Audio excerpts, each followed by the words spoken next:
Salam saudara-saudara yang dikasihi Tuhan, selamat bertemu kembali dalam program Firman Menyapa HKBP Petojo. Marilah kita terlebih dahulu berdoa sebelum kita mendengarkan firman Tuhan.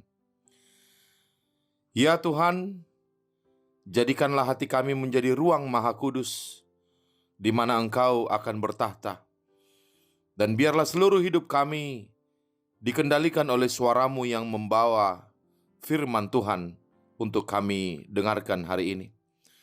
Tolonglah kami semua, supaya kami diberikan kekuatan untuk mampu menjadi pelaku-pelaku firman, sehingga firman yang ditabur tidak jatuh ke tanah yang sia-sia, melainkan tumbuh subur dan berbuah pada waktunya. Di dalam nama Tuhan Yesus Kristus kami berdoa. Amin. Firman Tuhan bagi kita hari ini diambil dari kitab Yosua pasal 1 ayatnya yang ke-9. Demikian dikatakan, "Bukankah telah kuperintahkan kepadamu, kuatkan dan teguhkanlah hatimu. Janganlah kecut dan tawar hati, sebab Tuhan Allahmu menyertai engkau kemanapun engkau pergi." Demikianlah firman Tuhan. Yang berbahagia adalah orang yang mendengarkan firman Tuhan serta memeliharanya. Amin. Jemaat yang dikasihi Tuhan, kita mengenal istilah kalah sebelum berperang. Apa arti perkataan ini? Ya, sebelum kita menghadapi peperangan kita yang sebenarnya kita sudah bertempur terlebih dahulu di dalam hati kita masing-masing. Ini bisa kita contohkan dalam film-film silat atau film kungfu. Di situ digambarkan sebelum si tokoh utama menghadapi musuh yang sebenarnya di medan laga, dia harus menghadapi dirinya sendiri terlebih dahulu. Dia harus memenangkan gejolak jiwanya sendiri terlebih dahulu. Inilah yang disebut dengan istilah the inner fight atau gejolak batin sebelum menghadapi peperangan yang sesungguhnya. Disinilah banyak orang yang sudah kalah. Dia kalah dalam peperangan batinnya sendiri yang mengakibatkan dia tidak sanggup menghadapi peperangan yang sesungguhnya. Dan inilah yang disebut kalah sebelum berperang. Nah, situasi seperti ini persis dialami oleh Yosua. Ceritanya, Musa, sang pemimpin bangsa Israel, meninggal dunia. Maka tongkat estafet kepemimpinan diserahkan kepada Yosua untuk membawa orang Israel memasuki tanah Kanaan. Dan kita tahu, di dalam proses memasuki tanah Kanaan, ada banyak sekali musuh yang harus mereka hadapi. Namun, jauh sebelum pertempuran melawan musuh-musuh di tanah Kanaan itu, Yosua sudah bertempur di dalam batinnya sendiri. Batin Yosua sudah bergejolak. Hatinya bertanya, apakah aku mampu memimpin bangsa ini? Hal apa saja yang membuat batin Yosua bergejolak? Ada beberapa. Yang pertama, Musa. Pemimpin yang dia gantikan adalah pemimpin yang karismatik, sangat dihormati oleh bangsa Israel. Nah, Yosua bergumul, apakah aku akan dihormati juga sebagaimana Musa? Itulah gejolak batin pertama yang langsung menghantui Yosua ketika dia menerima tongkat estafet kepemimpinan itu. Gejolak batin yang kedua adalah Musa sudah meninggalkan banyak sekali prestasi atau legacy.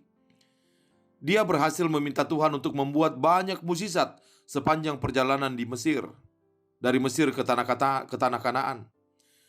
Musa bahkan berhasil memberikan the 10 commandment atau 10 hukum Tuhan yang menjadi dasar konstitusi bangsa Israel. Dan ada banyak sekali prestasi-prestasi monumental lainnya yang sudah berhasil ditorehkan oleh Musa. Maka disinilah Yosua bergumul dalam batinnya. Apakah aku bisa melakukan atau meneruskan karya monumental seperti itu?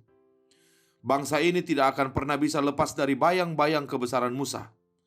Itulah yang ada di pikiran Yosua yang membebani dia.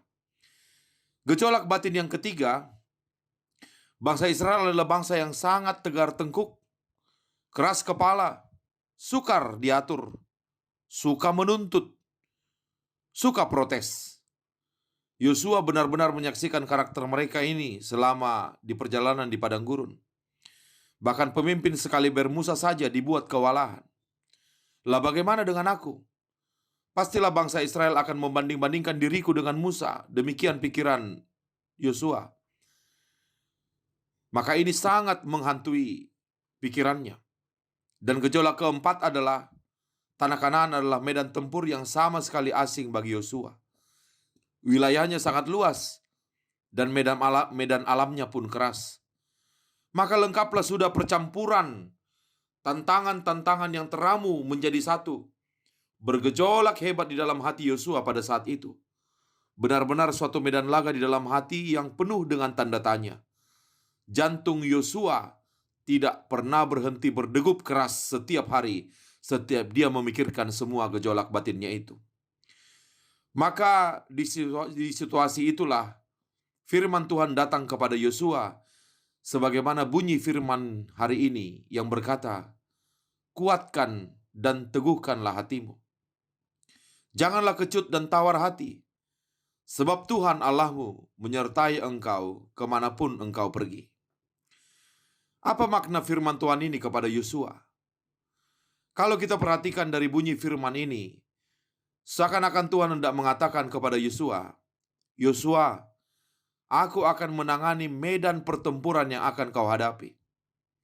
Itu adalah pertempuranku, bukan pertempuranmu. Ini terbukti dari bunyi ayat 3 dari Yosua pasal 1. Di situ Tuhan berkata, setiap tempat yang akan diinjak oleh telapak kakimu, kuberikan kepada kamu, seperti yang telah kujanjikan kepada Musa. Jadi Tuhan mengingatkan Yosua akan janji yang sudah dia ucapkan kepada Musa. Jadi sesungguhnya, Yosua tidak usah khawatir dengan pertempuran yang akan dia hadapi di depan. Karena itu bukan pertempuran Yosua, itu adalah pertempuran Allah. Jadi Yosua cukup memenangkan satu pertempuran saja, yaitu pertempuran di dalam hatinya sendiri. Kalau Yosua dapat memenangkan pertempuran dalam hatinya sendiri, maka kloplah sudah, kemenangan sudah ada di tangan.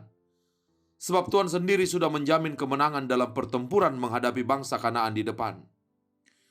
Itu sebabnya perintah Tuhan kepada Yosua adalah, kuatkan dan teguhkanlah hatimu, janganlah kecut dan tawar hati. Jadi ini semua hanya masalah di dalam hati Yosua sendiri. Yosua hanya perlu memikirkan hatinya sendiri. Dia tidak usah memikirkan musuh-musuh yang akan dia hadapi di depan. Sebab itu bukan urusannya. Itu adalah urusan Tuhan, pencipta alam semesta. Perintah, kuatkan dan teguhkanlah hatimu ini, sampai-sampai harus Tuhan ulangi sebanyak 3 kali, yaitu di ayat 6, ayat 7, dan ayat 9. Ini menunjukkan betapa sungguh-sungguhnya Tuhan berpesan agar Yosua menguatkan hatinya. Saudara-saudara, bukankah pesan menguatkan hati ini juga begitu terasa bagi kita yang sedang menghadapi perjuangan kita masing-masing? Menguatkan hati perlu kita lakukan untuk mengatasi pikiran-pikiran negatif, pikiran-pikiran yang sinis, bahkan sikap-sikap yang pesimis di sekitar kita. Menguatkan hati juga perlu kita lakukan untuk menghindari ketakutan-ketakutan yang menyergap jiwa kita. Sebab jika kita tidak menguatkan hati, dan kita membiarkan ketakutan, kebimbangan, dan sikap-sikap negatif memenuhi hati kita, maka sudah pasti energi kita akan disedotnya. Dan sebelum kita melangkah maju, maka sudah pasti kita akan dilumpuhkan terlebih dahulu, dan kita akan kalah sebelum berperang. Maka melalui firman Tuhan hari ini, marilah dengan bimbingan Tuhan, kita dengan berani menjumpai semua gejolak-gejolak di dalam hati kita yang berpotensi untuk menjegal langkah kita ke depan. Pergumulan-pergumulan batin yang tidak selesai, kekecewaan yang terpendam, kecemasan yang menghantui, sakit hati yang menusuk jiwa, kegalauan atau kebimbangan yang memusingkan kepala, atau bahkan duka cita yang mendalam dan berlarut. Semua yang diwariskan oleh masa lampau kepada kita. Mari kita tinggalkan itu. Lalu mengatakan dengan tegas kepada semua gejolak rasa atau emosi itu, bahwa untuk maju ke depan, kita tidak bisa mengandalkan semua gejolak emosi itu. Yang kita butuhkan adalah sebuah pegangan yang pasti, dan itulah penyertaan Tuhan. Dan memang itulah yang Tuhan berikan kepada kita. Sama seperti yang Tuhan berikan kepada Yosua. Kuatkan dan teguhkanlah hatimu, karena aku akan menyertai kamu kemanapun engkau pergi.